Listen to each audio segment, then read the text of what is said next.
안녕하세요. 한경돈이다. 한량입니다. 2026년 기초수급제도 중에 달라진 부분들을 살펴보고 있습니다. 자, 장애인 수급자가 부모랑 같이 살 때, 따로 살 때, 양쪽의 기준이 다릅니다. 결국에는 따로 살아야만 장애인 수급자는 받는 혜택이 늘어나는 구조로 되어 있다 보니까 심한 장애인, 조금 혼자서 생활하기 힘든 분들이 부모랑 수급자로서 혜택을 받으려면 따로 사는 것을 약간은 기초수급 제도가 종용하고 있는 거 아닌가. 그런 조금 불편한 생각도 듭니다. 물론 같이 살 때 기준을 조금 더 엄격히 하겠다 이런 취지로 볼 수 있지만 결국에는 따로 살도록 하는 것, 이 부분을 유도하고 있다라는 생각이 들더라고요. 왜 그런지 한번 살펴보겠습니다. 2026년 국민기초생활보장사업 안내, 보건복지부 발간 자료이고요. 기초수급자 중에서도 여기 보시면 수급자가 중증 장애인인 경우, 중증 장애인이 포함된 경우라고 되어 있는데 어찌되었든 수급을 신청하시려는 분이 심한 장애인인 경우에, 중증 장애인이라고 하면은 기초연금법에서 장애인연금법에서 1급, 2급, 중복, 상급을 보지만 여기서 말하는 중증 장애인은 심한 장애인이기 때문에 1급, 2급, 단독 3급까지도 포함됩니다. 그래서 3급이신 분들도 심한 장애인으로 들어가는 거죠. 근데 이때 내가 장애인으로서 수급자를 신청한다.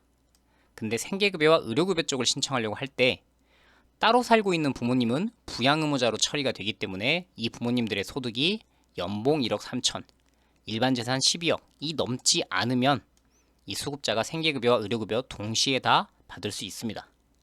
그런데 그 부모님과 만약에 내가 같이 살고 있는 경우에는 이때는 부모님의 1인이다. 아버지 어머니 중에 한 분이 돌아가셨다. 그래서 한 분만 계신다면 그분의 소득은 430만 원. 두 분 다 살아 계신다면 713만 원이 넘어가면 안 됩니다.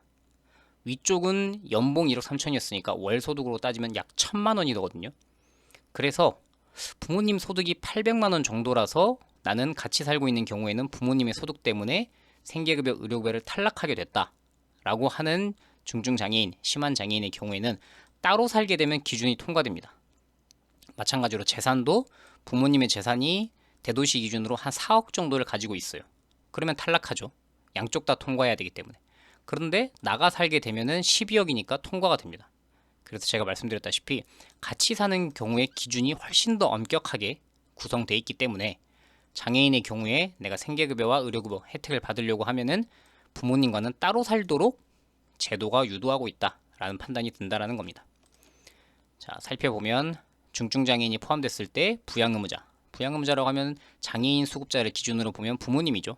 그래서 연봉 1억 3천, 일반 재산 12억. 이때 금융재산은 뺍니다. 일반 재산이니까 대부분은 부동산 12억이 되겠죠. 공시 가격으로.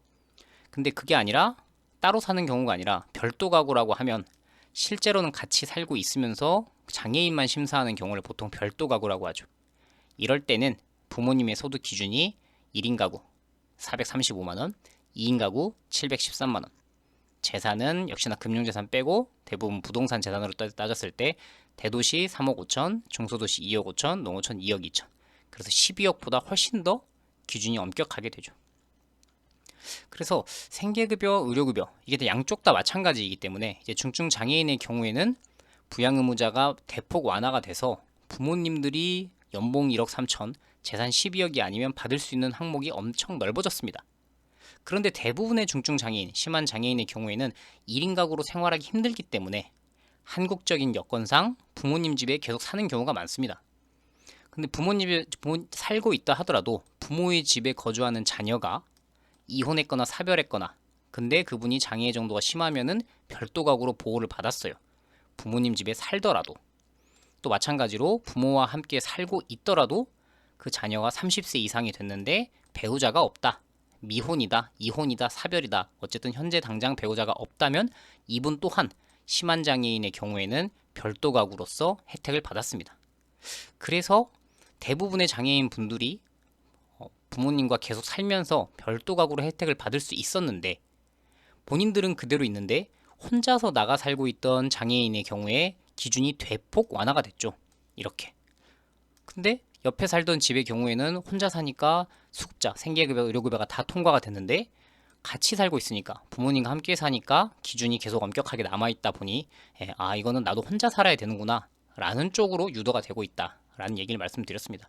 물론 이 제도가 그런 뉘앙스를 풍긴다고 해서 그것이 반드시 뭐 잘못된 일이냐라고 말할 수는 없지만, 어찌되었든 지금 제도가 이렇게 구성이 돼 있고, 기준을 정확하게 알려드리자면 부모님과 함께 사는 경우에 그 부모님의 소득이 이 정도, 재산이 이 정도여야 된다라는 말씀입니다.